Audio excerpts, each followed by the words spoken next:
Queens heads down to Furman University in Greenville, South Carolina to take on Wingate in the conference semifinals. And Coach Lundy first. We didn't talk after the Anderson game, so I quickly want to wrap up that quarterfinal matchup that happened here on this floor a couple days ago.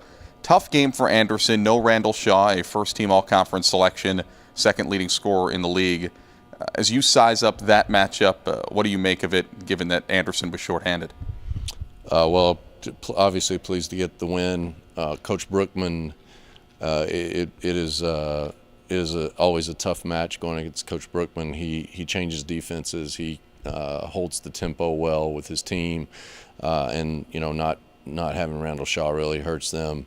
But at the same time, our guys did enough to grind that game out, and it was a harder fought game than the score indicated. Speaking of the score, you were the only team to kind of cruise in the opening round. Even LMU was pushed to the limit by Tusculum at their place. Wingate went to overtime versus Catawba. Maybe it says something about Anderson. Maybe it says something about the league.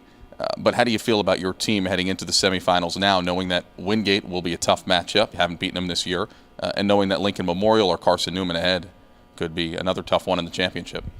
Well, I feel the same that I felt all year, and that is that our guys have worked from the beginning, from day one, as hard as any group that we've had, and that I wouldn't trade those guys out for any group in the country to go to war with. So I like our chances, and win or lose, this is the group I would want to be going to war with. All right, Wingate here coming up on Saturday night. The only team on your schedule that you haven't beaten at any point this season. It's been a wild couple of games. The lead has changed a combined 35 times. No one has ever led by double digits in the series.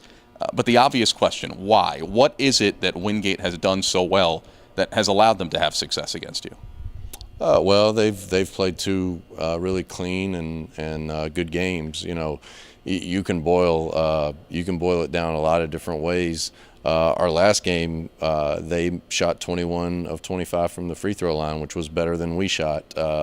So statistically, we got 16 more shots than they did, and they still won. So, it's a tough matchup. Two very evenly matched teams, two teams that have veteran players. They've been there. They know what it's about. So we've got our hands full, and we'll take what we can learn and glean from those two losses and do our best come Saturday.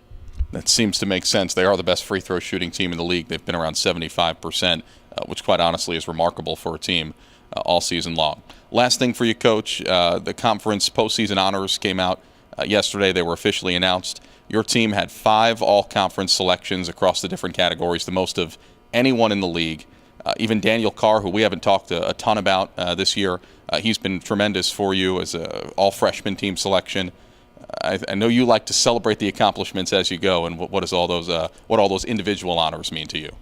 Everything. They mean everything to me. I wish all those guys and everyone that's contributed could get something. That's not the world we live in, and but I think that we finished the regular season 25-3. We beat VCU in an exhibition game. Those guys deserve to be recognized. Jalen Alexander deserves to be first team. Todd Withers, Dan Camps, Mike Davis, they deserve to be all league guys because of the performance. I mean, 25-3 is not common. So I'm proud and extremely happy for those guys. And then the other folks that deserve some credit. Coach Leonard has done a tremendous job recruiting. Coach Larkin, the rest of our staff. They just do work that no one ever sees and is beyond the Division II level, for what a Division II staff usually has. And I'm the luckiest head coach in the country because I have those guys behind me to help recruit those kind of players with that kind of character and that kind of ability. Well, you'll all play for the right to get to the South Atlantic Conference Championship game versus Wingate on Saturday night. Play-by-play coverage will start at opening tip-off at 8 o'clock from Timmons Arena at Furman University down in Greenville, South Carolina. All right, Coach, thanks. Go get them. Thanks, Phil.